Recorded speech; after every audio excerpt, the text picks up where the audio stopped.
What's going on, guys? Welcome to Neeks Sports for the latest news around Manchester United.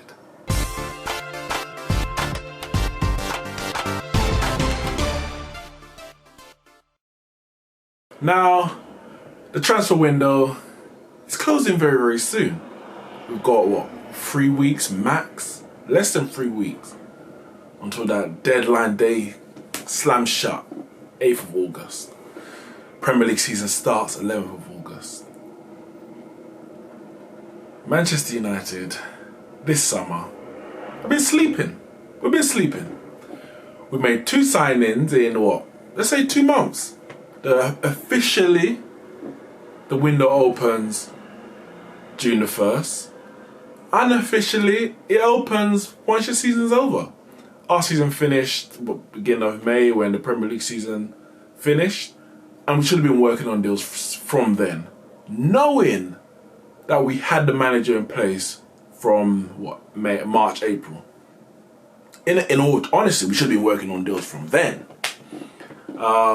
Daniel James is coming. Aaron Wan-Bissaka have come in. But we're coming near the end of July, and we're just hearing talk, a lot of talk about more signings, without those signings actually getting over the line. Now, if we take the window so far, we're likely to get one more signing, because it takes like a one signing a month. So we get one more signing by the end of July, and we ain't gonna have enough time in August, because clearly we don't know how to do business quick. But one can hope that the talks about Maguire, that deal will be done very, very quickly. And the talk about Bruno Fernandes, that will become something a bit more concrete, because that's been rumbling on all summer. And I'd be very, very, very disappointed if we didn't get him or another central midfielder. There's been a talk about Milinkovic-Savic as well.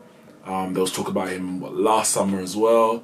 So, there's only so much you can read into the talk, but the fact is, another central midfielder is definitely needed. However, it's not all doom and gloom. Big news coming out of Manchester United late last night that David De Gea has agreed a new 6-year deal with Manchester United to be signed once the tour is over. We'll get into the crux of that in a moment. But just to say, obviously, the tour that they are on at the moment, first in Perth and then I believe it was Singapore, it's produced, a very good performances, very good results so far. Beating Perth 2-0, Leeds 4-0, and Inter Milan 1-0. 7 goals scored, none conceded. You can see the philosophy that Ole Gunnar Solskjaer is trying to implement on the team coming into some fruition. Of course, it's only pre-season, but I think the best thing you can do during pre-season to gauge where a team is at is in terms of the style of play. Are they playing in a way that their manager wants them to play? And how is that? Now, results are one thing, because of the teams you're playing against, even if they are a strong club or a big name such as Inter Milan, the players that they put out aren't always the first choice for different reasons. Form, fitness, also more fitness and availability. Some of them, such as if you had players on African Cup of Nations duty, they wouldn't have come back for pre-season yet. So the teams you're putting out are not always going to be your strongest, and it's about where they're at. The Italian league, if I'm correct, starts later than the Premier League, so they're slightly behind in their pre-season than Manchester United. And then you have the rotation in terms of substitutions. We made all our subs at 45 minutes for our first 2 games, and the Inter Milan game we made all our subs on around the 60th minute, 57 to 63. So the result and the score line, there's only so much you can read into it, but how you want to play the pressing, the passing, etc. You can take, I would say you can take something from that, as well as obviously the players getting back to fitness. And the noise in the camp is that the players are happy. We heard at the beginning of the pre-season tour, some players, they never mentioned who, some players weren't happy with the methods of Solskjaer in terms of how much running he was making them do. Well, I seen some games last season and the players didn't run. The Everton game comes to mind immediately, where we were spanked 4-0 at Goodison Park, and you saw the running stats, and you compare the running stats even from Jose Mourinho to Solskjaer, especially over that first 14-game period, the running stats completely different. We were lingering at the bottom of distance covered, sprints, etc. And as Solskjaer's time progressed, we went up and up the table. In that period, we were one of the most mobile teams. But that we kind of hit a brick wall at some point in the season because the players weren't used to it. So I'm happy they're being put through their paces. And as a matter of fact, I'm not surprised that there may be rumblings about discontent about how much running. But the reality is, I've been hearing this talk since Moyes was there about them concerned about training methods.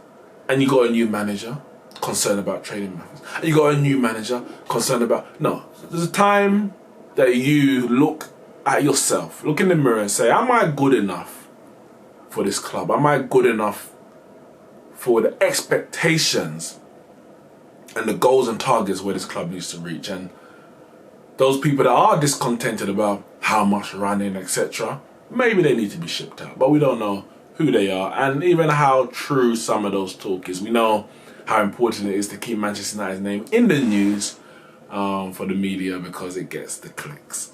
But yes, David De Gea, as I said, is set to sign and has agreed a new 6-year deal. The Telegraph, who actually broke the story, say 117 million 6-year deal, which equates to about 375,000 per week. Now, some may say, oh, Man United overpaying again, he didn't have a good end to the season, he's not the best keeper in the world, blah, blah, blah, etc., etc. First and foremost, I've tried to look into it. Nothing's come out yet because I said the story was only broken yesterday. So more details will come as and when this deal is signed, and we get a further breakdown of the contract, because they're reporting 375,000 a week. A lot of papers also report Sanchez on 500,000 a week. The reality is Sanchez is on 390,000 a week. When you add in appearance bonuses, that raises it to about 460,000 a week. And then there's goal bonus, there's a loyalty fee that he gets paid every year, and you raise all that, and that becomes now 500,000 a week.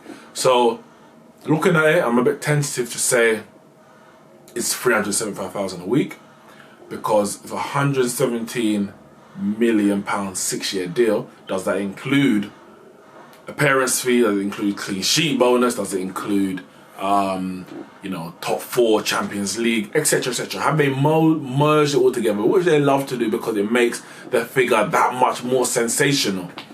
And another report, it may have been the BBC or Sky Sports, they were saying it's between 350 and 375, because they're not 100% sure. The deal hasn't been signed, so they're not 100% sure either. But the sticking point for David De Gea's contract was, one, the fact that Alexis Sanchez is getting paid, let's say, 400,000 a week base salary, and he's underperformed, he's not first choice, etc., etc. David De Gea has been our player of the year for 4 out of the last 6 seasons, 4 out of the last 5 prior to last season.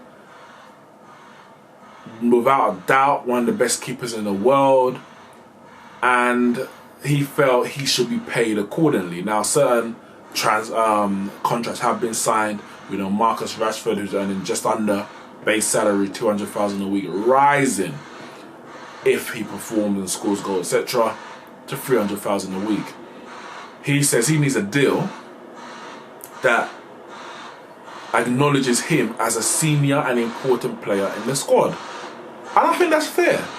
If he's willing, and it's not about doing this for money or playing for money, but you want to feel valued. And one way of feeling valued, other than being a first choice player, is how much they're willing to spend on you. How much do the club actually value you at? When you've given all these years of service, and yes, he's wanted to leave at time, but he's never put the club into disrepute by wanting to leave. It's a player's right, or person's right, to want to do anything in that regard, in terms of their career prospects. But he's never forced to move. He hasn't gone on strike. He hasn't refused to train. He hasn't downed tools on the pitch, etc., etc. We know that when he was due to leave back in 2015, I think it was. Yeah, it must have been 2015. Van Gaal dropped him at the start of the season because his head wasn't in the game, because he was thinking about a potential move. Once there was transfer window closed and the move didn't go through, back in the team again. Got his head down, and I think he may have won the Player of the Year. He would have won the Player of the Year in that year, I believe, 2016. So, back end of last season, when there was talk about his contract, talk about potential moving of PSG, I think PSG made him an offer. He wants to play for Manchester United. He's made that clear, because if he didn't, he could have got his move. He's got 1 year left on his contract. Man United is not going to risk letting him go for free next year. If he really wanted a move, he could have pushed. But he didn't. His priority was to stay at Manchester United, but to be respected enough by the club, given the dues that he believes he deserves, and I would agree that he deserves, in terms of a new, improved contract. Now, that contract, as I said, is approximately 300,000 a week. Now, 375,000 a week. 6-year deal that would take him to 34 years old. So you would say that this is his last big deal. So it's going to set him up, and hopefully he can get his head down and perform for Manchester United. Additionally, the fact that, I said, he wanted to be paid similar to Sanchez's salary. Man United said, well, we can't pay you what Sanchez is on, because one, Sanchez obviously came on a free, but two, that is part of the problem. If David De Gea was our highest paid player, most people couldn't argue, because he has been our best player for the last 5 years. But Sanchez's wages are so extortionate that it's created a very imbalance in the squad, where people negotiate new contracts, such as Rashford, such as Herrera, are using Sanchez's salary, such as De Gea, as a base to say, well, if he's getting that, then I want that. An ideal situation for Man United would be to get rid of Sanchez, remove that wage imbalance, and say, well, this is what we value you at. Here is your contract offer. So being the highest paid player at Manchester United is not going to be 400,000 a week. It's going to be around what De Gea, or Pogba more specifically is on, is I think it's 250,000 a week. So if David De Gea was on around that and 300,000, it wouldn't be an issue. But the Sanchez factor has changed things. I'll be interested to know exactly what his base salary is, because he's on at the moment he's on 200,000 a week. So to rise that by 175,000 base salary, I'll be very surprised. Very, very surprised if that was the case. But we will wait and see as the weeks or the days progress. We said when he comes back from tour, so let's say weeks, because I think the last match of the tour is the 3rd of August in Cardiff against AC Milan, and they'll be back in Manchester in England. So once he comes back, we'll see what happens there. But a lot hasn't even happened even on tour. Not even just talking about the games. We know we played Inter Milan in the last game, and Inter Milan are very much in for Romelu Lukaku, and they've made no secret about it at all. Conte has spoken about how, he said, to be respectful and to be fair, he said Lukaku is a Manchester United player. but Lukaku is very important for us. So obviously he's not saying he's important in terms of him in the team because he hasn't been in the team. But it's important for him and for his team, as far as he's concerned, Conte that is, to get Lukaku. So he's an important transfer target this summer.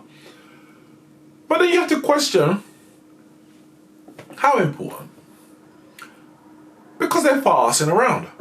Man United have said we want 75 million minimum. Let's say 75 million for Lukaku, because they basically want what they paid Everton for him. So they want that money back.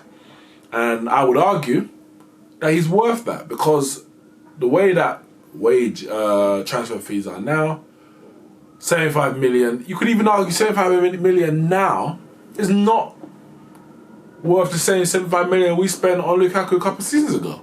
Easily argue that. He's a proven goal scorer at Premier League and international level. Proven. Undoubted.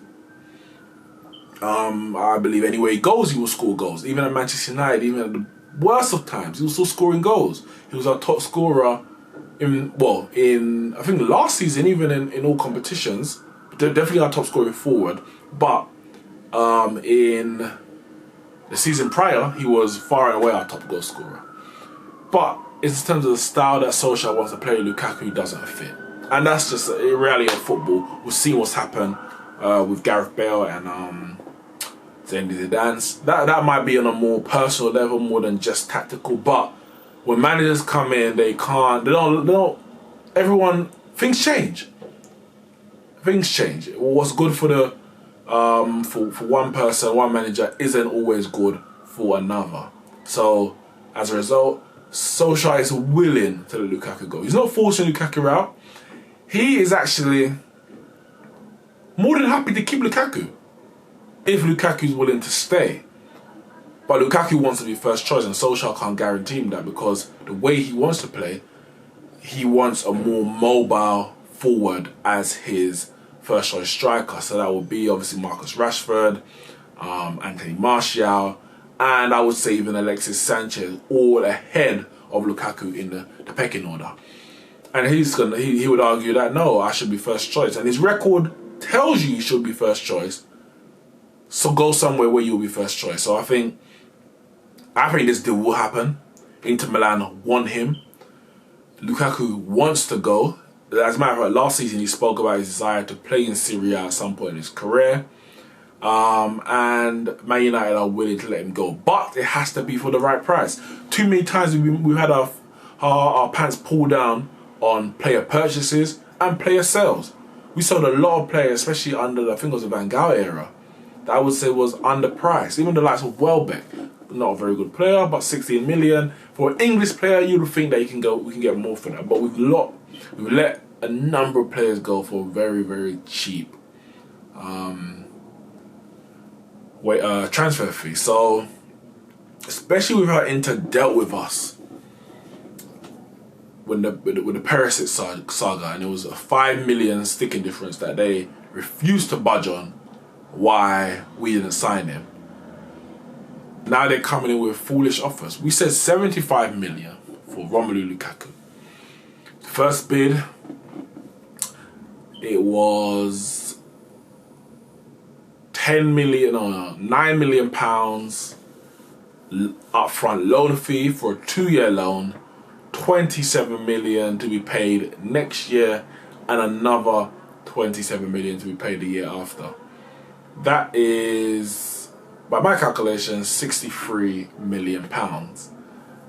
That is not what we've asked for. A 2-year. What are we doing with 9 million pounds? We can't do anything with 9 million pounds. Not in this market.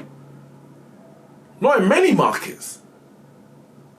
So they had to come back, and they did come back. They came back with a cash upfront offer, so to speak, but it was still below the valuation. I'll get the bid up exactly. So they bidded exactly 60 million euros, which equates to 53.9 million pounds.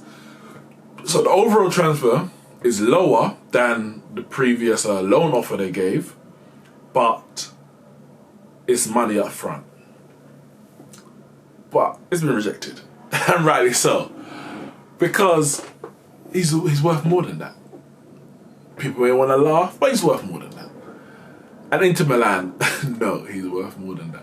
Inter Milan's problem is that they've got FFP problems to worry about. They've just come out of a period of investigation from UEFA and FFP regarding that. So they're very loath to splash out big in that area. I need to double check when their Serie A actually starts. So they're probably willing to let this drag on in the hope they can get a reduced fee. But I just hope that Solskjaer and Ed Woodward stand firm on their price.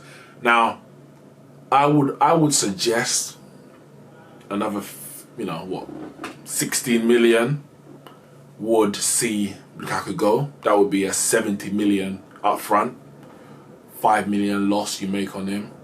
But 70 million is still a decent amount of money for Lukaku, especially if you're getting that money up front. Or even arguably, if they did what Manchester United are trying to do with Maguire, a 60 million up front with add-ons, rising to the value that Manchester United want. Because if you ain't got all the money now, as long as the add-ons are realistic and not like win the Ballon d'Or or some nonsense like that, then yeah, 60 million plus 20 million add-ons or 15 million add-ons based on appearances and goals that is, a target that he's likely to make, that's something I can deal with. But 53 million, you're joking. You know that's going to be rejected. So, I know it's negotiation, you bid low, and as the seller, you keep it high, and you hope that somewhere you meet in the middle. But as it stands, no deal has been agreed, so we'll have to see what happens there. Obviously, at the start of the summer, a lot of talk about Pogba, whether he's going or not.